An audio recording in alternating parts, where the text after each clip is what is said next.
பிரியமான சகோதர சகோதரிகளே, இன்று விசேஷ விதமான செய்தி. ஏசாயா 46:10 எடுத்து, உலக நாடுகளிடையே சமாதானம் இல்லை, நாட்டுக்கு நாடு யுத்தம், நாடுகளில் தொடர்ந்து பூமி அதிர்ச்சிகள், குடும்பத்தில் உறவு சண்டைகள், இதெல்லாம் உலகத்தில் நிறைய பெருகி வருகிறது. இதற்கு காரணம் என்னங்கிறத ஏசாயா 46:10 நம்ம பார்ப்போம். உலகம் முழுதும் Ukraine, Russia, Israel, Iran, America அப்படின்னு யுத்தம் நடக்குது. இதுக்கெல்லாம் என்ன காரணம் இங்கே படிக்கலாம். 46:10 ஏசாயா. ஆண்டவர் என்ன சொல்றாருன்னா, பின்னாடி எப்போ ஏசாயா இயேசுவாமி பிறக்கிறதுக்கு 750 வருஷம் முன்னாடி இருந்து தீர்க்கதரிசி. அவர் சொல்கிறாரு, பின் நிகழவிருப்பதை தொடக்கத்திலேயே நான் அறிவித்தேன். இப்போ நடந்துக்கிட்டு இருக்கிற கடைசி கால யுத்தத்தை பற்றி அப்பயே அறிவிச்சிருக்கார். நான் அறிவித்தேன், இனி நடப்பனவற்றை பண்ட காலத்திலேயே முன்னுரைத்தேன். இனி இப்போ நடந்துக்கிட்டு இருக்கிறத பற்றியும் சொன்னார். இனிமேல் நடக்க போகிறதையும் நான் பண்ட காலத்தில் அப்பயே நான் உங்களுக்கு முன்னறிவித்தேங்கிறார். இப்போ நடக்கிறதெல்லாம் அதுதான், அவர் சொன்னது தான் நடந்துக்கிட்டு இருக்குது. அப்புறம் என் திட்டம் நிலைத்திருக்கும், என் விருப்பத்தை நிறைவேற்றுவேன் என்று வைத்தேன். என் திட்டம் நிலைத்திருக்கும், என் விருப்பத்தை நிறைவேற்றுவேன். அப்போ ஆண்டவருடைய திட்டம், அவருடைய விருப்பம், அவருடைய திட்டமும் விருப்பமும் ஒன்றா இருக்குது. அதை நிறைவேற்றுவேன் அப்படின்னு சொல்கிறாரு. அப்படின்னா ஆபிரகாமுக்கு ஆண்டவர் என்ன சொன்னார்? ஆபிரகாமுக்கு உன் சந்ததியை எகிப்தில் அடிமைத்தனமாக 400 வருஷம் இருக்கும் அப்படின்னு ஆபிரகாமுக்கு சொன்னார். ஆபிரகாம் சந்ததியில் அது நடந்தது. 400 வருஷத்துக்கு பிறகு மோசையை வச்சு 430 வருஷம்னு சொல்கிறாங்க, 400ங்கிற. அப்போ ஆண்டவர் கூட்டிகிட்டு வர்றாரு. அப்போ அவர் சொன்னது எத்தனை வருஷம் முன்னாடி சொன்னது நடந்தது. இப்பையும் இந்த உலக முடிவு காலத்தில் என்ன நடக்க போகிறது? இங்கே இன்னும் அடுத்த ஒரு வசனம் இருக்குது. மத்தேயு 24:6-7 2 வசனம். மத்தேயு 24:6-7. அவர் அப்போ சொன்னதை இப்போ நடக்குது. இப்போ இயேசு சாமி அதுதான் சொன்னார். இது ஏசாயா மூலியமாக சொன்னார், ஆண்டவர் முன்னறிவித்தார். இப்போ இயேசுவே சொல்கிற வார்த்தை இது. போர் முழக்கங்களையும் போர்களை பற்றிய செய்திகளையும் கேட்க போகிறீர்கள்னு அப்போ சொன்னார். ஆனால் நம்ம இப்போ கேட்டுக்கிட்டு இருக்கிறோம். போர் முழக்கங்களையும் போர்களை பற்றிய செய்திகளையும் நியூஸ்களிலையும், டிவிலையும், செல்ஃபோன்லேயும், யூடியூப்லேயும், வாட்ஸ்அப்லேயும் உலகம் பூரா நடந்திருக்கிறத நம்ம இன்றைக்கி பார்த்துக்கிட்டே இருக்கிறோம். கேட்க போகிறீர்கள்.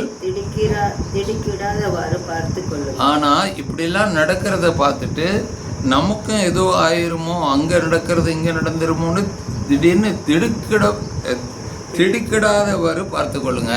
பயப்படாதீங்க, தைரியமாக இருங்கிறதா இதோடைய அர்த்தம். திடுக்கிடாதீங்க, அங்கே நடக்குது இங்கே நடந்துருமோ. இப்போ பக்கத்து வீட்டில் கொரோனாக்கார செத்துட்டாகணுன்னு நமக்கும் நடந்துருமோன்னு பயப்பட வேணாங்கிறதா சொல்கிறாரு. யாரை காப்பாற்றணுமோ அவங்கள காப்பாற்றுவேன் அப்படிங்கிறது மாதிரி. திடுக்கிடாத வரை பார்த்து கொள்ளுங்கள். இது கண்டிப்பாக நடக்க தான் வேணும், ஆனால் இது முடிவாகாது. அப்போ என்ன சொல்கிறேன்னா, இது நான் சொன்னபடி உலக முடிவு காலத்தில் இதெல்லாம் நடக்கும். போர்களையும் போர் செய்திகளையும் கேட்பீங்க.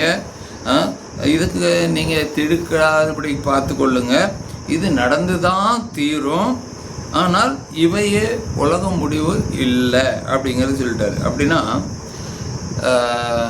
இப்போ அது நடந்துக்கிட்டு இருக்கு. ஆண்டவர் சொன்னது 2000 வருஷத்துக்கு முன்னாடி ஆண்டவர் சொன்னது இப்போ நடக்குது. ஏசாயா இயேசுக்கு முன்னாடி 750 வருஷத்துக்கு முன்னாடி சொல்லிட்டாரு ஆண்டவர் ஏசாயா மூலியமாக. இயேசுவே 2000 வருஷத்துக்கு முன்னாடி சொன்னார். இது உலக முடிவு கடைசி காலத்தில் இது நடக்கும், ஆனால் இது முடிவு வராது அப்படின்னு சொல்லியிருக்காரு. இப்போ நடந்துகிட்டு இருக்கு, அவ்வளோதான். 7வது வசனம். நாட்டை எதிர்த்து நாடும் அரசை எதிர்த்து அரசும் எழும். பார்த்தீங்களா, இப்போ எங்கே பார்த்தாலும் நாட்டை எதிர்த்து நாடும். இன்றைக்கி நாடுங்கிறது வேற வேற தேசங்கள் இல்லையா? நாட்டுக்கு நாடும், அடுத்து அரசை எதிர்த்த அரசு. அரசு. இப்போ இன்னைக்கு எத்தனை கட்சிகள் இருக்குது அரசுகள்? பிஜேபி, காங்கிரஸ், ஜேடிஎஸ்ஸு, இப்படி. இப்போ ஒன்று புதுசாகவும் ஒரு கட்சி வந்திருக்குது. தமிழ்நாட்டில் பார்த்தா 3 விதமான 4 மும்முனை கட்சின்னு சொல்லி ஒன்று காணப்போச்சு. 3 பெரிய கட்சியை உருவெடுத்து அதில் புதுசாக வந்த விஜய் கட்சியும் இருக்குது. அரசுக்கு அரசு இப்போ போராடிக்கிட்டு சீட்டு கிடைக்காம எவ்வளோ ஒரு போராடிக்கிட்டு இருக்காங்க. இந்த சூழ்நிலையில் நாட்டை எடுத்து நாடும் அரசை எதிர்த்து அரசும் எழும். பல இடங்களில் பஞ்சமும் நிலநடுக்கங்களும் ஏற்படும். அப்போ உலகத்தில் மற்ற இந்தியாவில் பல இடங்கள்லேயும் பஞ்சமும் நிலநடுக்கமும் உண்டாகும் அப்படின்னு சொல்லியிருக்காரு. அப்போ பஞ்சங்கிறது பல இடங்களில் சரியான உணவு இல்லாமல் இன்றைக்கி நிறைய பேர் கஷ்டப்பட்டுக்கிட்டு இருக்கிறாங்க. அது அப்பப்போ சொல்லுவேன். ஆப்பிரிக்கா தேசத்தெல்லாம் மண் சாப்பிட்டுட்டு இருக்காங்களாம். பிஸ்கட் மாதிரி மண்ணை சலித்து எடுத்து பவுட்ரு மாதிரி பண்ணி சலித்து அதை பிஸ்கட் சைஸில் தட்டி வடை மாதிரி அதை காய வச்சு பாக்கெட்டில் போட்டுக்கிட்டு கடிச்சு திங்கிதுக்கு பிள்ளைங்க. அதை நான் பார்த்துருக்கேன். தான் நேருக்கு போடுறாங்களே. அந்த மாதிரிலாம் பஞ்ச காலம். இன்றைக்கி நிறையா ஜனங்க ஏழை எளியவர்கள் ஆசைப்பட்டு சாப்பிட, பணம் உள்ளவங்க எது வேணாலும் சாப்பிட்றாங்க. ஆனால் ஏழை எளியவர்கள் தன்னை இஷ்டப்படி ஆசையை தீர்த்துக்கொள்ள சாப்பிட்றதுக்கு முடியாமல் தவிக்கிறாங்க. பஞ்சம், கையில் பணம் இல்லை, வேலை இல்லை, எவ்வளோ பிரச்சனை. பஞ்சம். அங்கங்கே பூமி அதிர்ச்சிகள் ஏற்படும், நிலநடுக்கம். அதுவும் இன்றைக்கி அந்த காலத்தில் 10 வருஷத்துக்கு முன்னாடி 100 வருஷத்துக்கு ஒருக்கா வந்தது, 10 வருஷத்துக்கு ஒருக்கா வந்தது, அப்புறம் மாதத்தை ஒருக்கா வந்தது, அப்புறம் வாரம் ஒருக்கா வந்தது. இன்றைக்கி தினம் பல 100 பூகம்பங்கள் சில பகுதியில் வந்துக்கிட்டே இருக்கு, செஞ்சுக்கிட்டே இருக்குதுன்னு சொல்கிறாங்க. அப்போ கடைசி உலக முடிவு காலம் நெருங்கி வந்துச்சு. ஆண்டவர் ஞாபகப்படுத்துகிறார். அடுத்து 12வது வசனம். 12. நெறிகேடு பெருகுவதால் பலருடைய அன்பு தணிந்து போகும். நெறிகேடு பெருகுவதால், அநியாய அக்கிரமங்கள் பெருகிறதுனால, மோசடிகள் பெருகுவதனால அநேகருடைய பலருடைய அன்பு தணிந்து போகும்னு சொல்கிறார். இன்றைக்கி இருந்த அன்பு இன்றைக்கி மனுஷர்களுக்குள்ள இல்லை.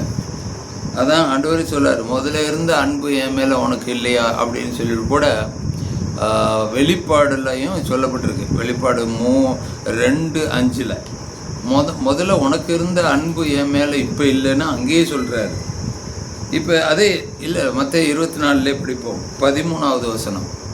ஆனால் இறுதி வரை மன உறுதியுடன் இருப்பவரை மீட்பு பெறுவார். இப்படிலாம் நடக்கும்போது கவலைப்படாமல் பயப்படாமல் இறுதி வரை மன உறுதியுடன் இருப்பவரே மீட்பு பெறுவர் அப்படி சொல்லப்பட்டிருக்கு. ஏன்னா மீட்கப்படுவர் அப்படின்னா அந்த பூமி அதிர்ச்சியிலிருந்தும் பஞ்சத்திலிருந்தும் யுத்தத்திலிருந்தும் நம்மளே பாதுகாப்பார். அதுக்கு உதாரணம் இந்த கொரோனா தான். கொரோனா நேரத்தில் நடந்த சம்பவங்களை பார்க்கும்போது நாளை நமக்கும் என்னமோ ஆயிருமோங்கிற மாதிரி தான் இருந்துச்சு எல்லாருக்குமே. ஆனால் அங்கே கடவுள் நம்மளை காப்பாற்றினார். அதுக்கு உதாரணம் பைபிள்லே இருக்குது. அந்த வசனம் கூட வெளிப்பாடு 3:10 சொல்கிறாரு, என் வார்த்தையை கேட்டு அதன்படி நீ நடந்த காரணத்தினால், யார் நடக்கிறாங்களோ அவங்களை உலகம் முழுதும் வர இருக்கிற சோதனை காலத்தில் நான் உன்னை பத்திரமாக காப்பேன் அப்படின்னு சொல்லியிருக்காரு. இப்போ லூக்கா 21:35 படிப்போம். லூக்கா 21:35 அங்கே என்ன சொல்கிறார் பார்ப்போம். ஆனால் இதுவும் ஆண்டவர் இயேசு தான் சொல்கிறார்.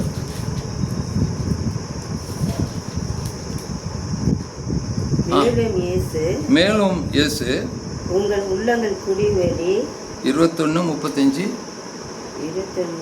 21:35 அந்த நாள் திடீரென வந்து ஒரு கண்ணியை போல் உங்களை சிக்க வைக்காதவரை எச்சரிக்கையா இருங்கள். மண்ணுலகம் எங்கும் குடியிருக்கும் எல்லார் மீதும், மண்ணுலகம் எங்கும் குடியிருக்கும் எல்லோர் மேலும் அந்த நாள் வந்தே தீரும். அப்போ மண்ணுலகம் முழுதும் இருக்கிற அந்த எல்லார் மேலும் வந்தே தீரும்னா அது கடைசி காலத்தில் வரக்கூடியது. அதே 25வது வசனம் 25 21 25. மேலும் கதிரவனிலும் ஆ நிலாவிலும் விண்மீன்களிலும் அடையாளங்கள் தென்படும். இப்பயே அதெல்லாம் சில இடங்கள் நடக்குது. உலக முடிவுக்கு அறிகுறி. மேலும் கதிரவன் சூரியனிலும் நிலாவிலும் விண்மீன்களிலும் அடையாளங்கள் தென்படும். அடையாளம்னா இன்னொரு அடையாளம் நமக்கு ஞாபகம் வருது. மனுஷனே போக முடியாத இடங்களுக்கெல்லாம் அங்கெல்லாம் போய் பார்த்துட்டு வரணும்னு போய்கிட்டு இருக்கிறாங்க. அங்கே பல மாற்றங்கள் நடக்கிறதையும் இவங்க விண்வெளியில் நடக்கிற காரியங்களையும் பார்க்குறாங்க. சூரியன், நட்சத்திரம், நிலாவில் கூட அடையாளங்கள் காணப்படும், தென்படும். அப்புறம் மண்ணுலகில் மக்களினங்கள் கடலின் கொந்தளிப்பின் முழக்கத்தினால் கலங்கி என்ன செய்வதென்று தெரியாது குழப்பம் அடைவார்கள். இப்போ மக்கள் இனங்கள் எல்லாருமே கடலின் கொந்தளிப்பின் முழக்கத்தினால் கலங்கி என்ன செய்வதென்று தெரியாது குழப்பம் அடைவார்கள் அப்படின்னு சொல்லப்பட்டிருக்கு. அப்படின்னா இன்னைக்கு சுனாமி வந்த நேரங்களில் பார்த்தா கடல் கொந்தளிப்பு, கடல் பின்வாங்குதல், பல பிரச்சனைகள். இப்பொழுதும் திடீர்னு என்னமோ ஆகிக்கிட்டே இருக்குன்ட்டு சில நேரம் ஜனங்க குழம்புறாங்க. கடற்கரையில் உள்ள மீனவர்கள் எல்லாருமே குழப்பத்தில் இருக்கிறாங்க. அப்போ குழம்பி என்ன நடக்குமோ என்று குழம்பி போயிருக்கிறாங்கங்கிறது தான் சொல்லப்பட்டிருக்கு. என்ன நடக்குமோ தெரியாது, அப்படி குழம்பி போய் இருக்கிறாங்க. குழப்பம் அடைவார்கள் அப்படி சொல்லப்பட்டிருக்கு. 26வது வசனம், 21 லூக்கா 21 26வது வசனம். உலகிற்கு என்ன நேருமோ என எண்ணி மனிதர் அச்சத்தினால் மயக்கமுறுவார். பாருங்க, இப்படி ஒரு குழப்பம். என்னன்னா இதெல்லாம் நடக்கிறத பார்த்தா உலகத்திற்கு என்ன நடந்துருமோ. இன்றைக்கி ட்ரம்ப்புடைய ஆட்சியில் ஈராக்கோட யுத்தம் செய்துக்கிட்டு இன்றைக்கி உலகத்தில் பெட்ரோல், டீசல், கேஸு பிரச்சனையில் எத்தனை ஹோட்டல்கள் மூடப்படுகிறது, எவ்வளவு பிரச்சனை வருது, என்ன நடக்குமோ உலகில் அப்படிங்கிற ஒரு குழப்பமான சூழ்நிலையில் எல்லாருமே அச்சத்தினால் மயக்கம் உருவார். ஏனெனில் வான்வெளி கோள்கள் அதிரும் அப்படின்னு இருக்கு. வான்வெளி கோள்கள் அதிருங்கிறது என்னன்னா, இன்னைக்கு ஆகாய மண்டலத்தில் ஏவுகணைகளை எழுப்பி அங்கே நெருப்பும் மின்னலும் மாதிரி பயங்கரமாக அதிர்றது மாதிரி நடந்துக்கிட்டு இருக்கு. இதெல்லாம் பார்க்கும்போது நாங்கள் வான்வெளி கோள்கள் அதிரும். இன்றைக்கி நிறையா பெரிய பெரிய கிரகங்கள்லாம் கீழே விழுகுது, எரிஞ்சு விழுகுது, நட்சத்திரம் எரிஞ்சு விழுகுது அப்படின்னு. இப்போ இன்னும் கொஞ்ச நாளில் மெக்சிகோலேயோ அமெரிக்காலேயோ நேற்று நியூஸில் பார்த்தா சூரிய கிரகணம் இந்த தடவை ஒரு வித்தியாசமாக இருந்து ஒரு க்ஷணம், ஒரு நிமிடம் உலகமே முடிஞ்சு போச்சுங்கிறது மாதிரி ஒரு செகண்ட் ஆகுமா. அதை பார்க்க 1 கோடி ஜனங்களுக்கு மேலே ரெடியாக காத்துக்கிட்டு இருக்கிறாங்க அந்த சூரிய கிரகணத்தை. இது ஃபஸ்ட்டு டைமாக நடக்கிறது. அப்போ இதெல்லாம் ஜனங்களுக்குள்ள ஒரு பெரிய பிரச்சனை. அடுத்து 28 இவை நிகழ தொடங்கும் போது இதெல்லாம் நடக்கும்போது நீங்கள் தலை நிமிர்ந்து நில்லுங்கள். இப்படிலாம் நடந்தா கூட நம்ம கடவுளுடைய பிள்ளைகளா இருந்தா, இந்த படைப்பெல்லாம் ஆண்டவர் கையில் இருக்கு, நம்ம அவருடைய பிள்ளைகளா இருந்தா நம்ம தலை நிமிர்ந்து நிற்கணும். அதுக்காக நம்ம பயந்துடக்கூடாதுங்கிறது ஆண்டவர் சொல்றார். இவெல்லாம் நடக்கும்போது நீங்க தலை நிமிர்ந்து நில்லுங்கள், ஏனெனில் உங்கள் மீட்பு நெருங்கி வந்து உங்களுடைய மீட்பு நெருங்கி வந்து விட்டதுங்கிறாரு.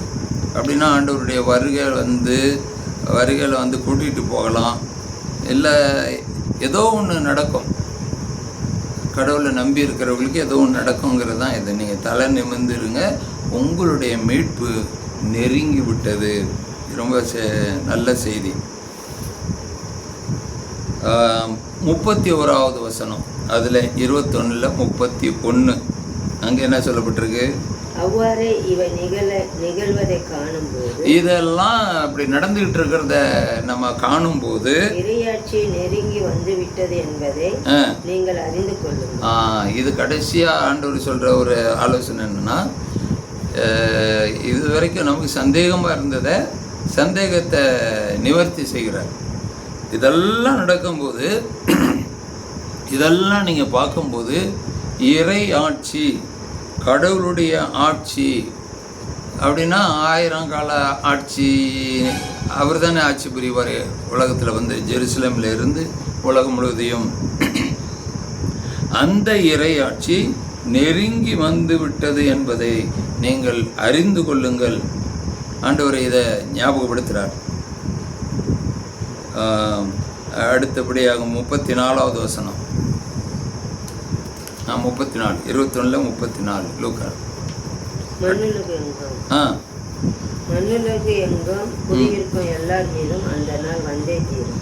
மண்ணுலகில் இருக்கும் உங்கள் மேலும் இயேசு உங்கள் உள்ளங்கள் குடிவெறி களியாட்டத்தால் 34 தான். மேலும் இயேசு உங்கள் உள்ளங்கள் குடிவெறி களியாட்டத்தாலும் இவ்வுலக வாழ்க்கைக்குரிய கவலை, எத்தனையோ பிரச்சனை இந்த உலகத்தில் வாழ்றதுக்கு பல விதமான கவலைகள் நம்மளை வாட்டி வதைக்குது இல்லையா? தினம் கவலைகள். என்ன செய்யலாம், எதிர்காலத்தில் என்ன செய்யலாம், பிள்ளைகளை பற்றி என்ன செய்யலாம், பிஸ்னஸில் என்ன செய்யலாம், உடல் ஆரோக்கியத்துக்கு என்ன செய்யலாம், பல விதமான உலகப்போக்கிலான குடிவெறிய களியாட்டத்தாலும் இவ்வுலக வாழ்க்கைக்குரிய கவலையினாலும் மந்தம் அடையாதவாறு அந்த நாள் திடீரென வந்து ஒரு கண்ணியை போல் உங்களை சிக்க வைக்காதவாறும் எச்சரிக்கையாயிருங்கள். அந்த நாள் வந்து திடீர்னு வரும். ஒரு கன்னி வெடிகள் இருக்கும். சில பறவைகளுக்கு மிருகங்களுக்கு கூட கண்ணி வைப்பாங்க. இன்றைக்கி மிலிட்ரிக்காரன் கூட வேறு எதிரிகளுக்கு கண்ணி வெடி வைக்கிறான், எதிரிகள் மிலிட்ரிகளுக்கு கண்ணி வெடி வைக்கிறான். அந்த மாதிரி அந்த கண்ணி வெடி எப்போ என்ன ஆகும், திடீர்னு வெடித்து உயிரை கொள்ளும். அந்த மாதிரியான ஒரு நாள் வரும். ஆனால் அந்த கண்ணியை போல் உங்களை சிக்க வைக்காதவாறும் அதுக்கு என்ன செய்யணுமா, எச்சரிக்கையாக இருக்கணும்னு சொல்லியிருக்காரு. அந்த எச்சரிக்கையில் எப்படி எச்சரிக்கையாக இருக்கணும்னா மத்தேயு 26:41 சொல்கிறார். எச்சரிக்கையாக எப்படி இருக்கணுங்கிறதையும் அங்கே ஞாபகப்படுத்துகிறாரு. மத்தேயு 26:41. அவர் அவர்களை விட்டு மீண்டும் இப்போ 26ல் 41. உங்கள் மனம் ஆர்வமுடையது தான், ஆனால் உடல் வலுவற்றது. இந்த மனசு ஏதோ ஆர்வமாக இருக்குது, எல்லாத்தையும் செஞ்செல்லாம் போயிடலான்னு. ஆனால் சரீரம் கேட்கறது இல்லை. இப்போ ஜெபிக்கணும், ஒரு நல்லது செய்யணுங்கிற ஆசை எல்லாருக்கும் மனசில் இருக்கும். ஆனால் சரீரம் சோர்வுகளை கொண்டு வரும். அதுதான் உடல் வலுவற்றது. எனவே சோதனைக்கு உட்படாது இருக்க விழித்திருந்து இறைவனிடம் வேண்டும். அதை தான் ஆண்டவர் சொல்கிறார். சோதனைக்கு உள்ளாமல் இருக்க விழித்திருந்து இறைவனிடம் வேண்டுங்கள்.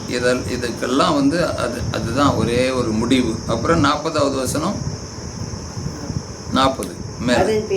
அதன் பின்பு அவர் சீடர்களிடம் வந்து அவர்கள் உறங்கி கொண்டிருப்பதை கண்டு. இன்னைக்கு நிறைய பேர் வந்து இப்போ நம்மளும் ஒரு சீடர்கள் தான், அவரை நம்பின பிள்ளைகள்லாம் சீடர்கள்.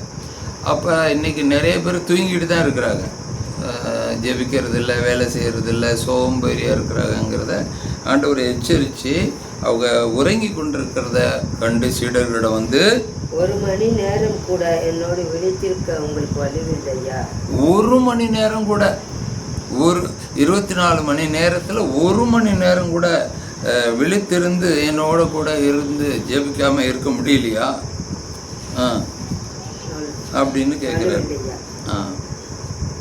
சரி, அப்படியே ஒரு நிமிஷம் ஜெபிச்சுட்டு அடுத்த வசனத்துக்கு போகலாம்.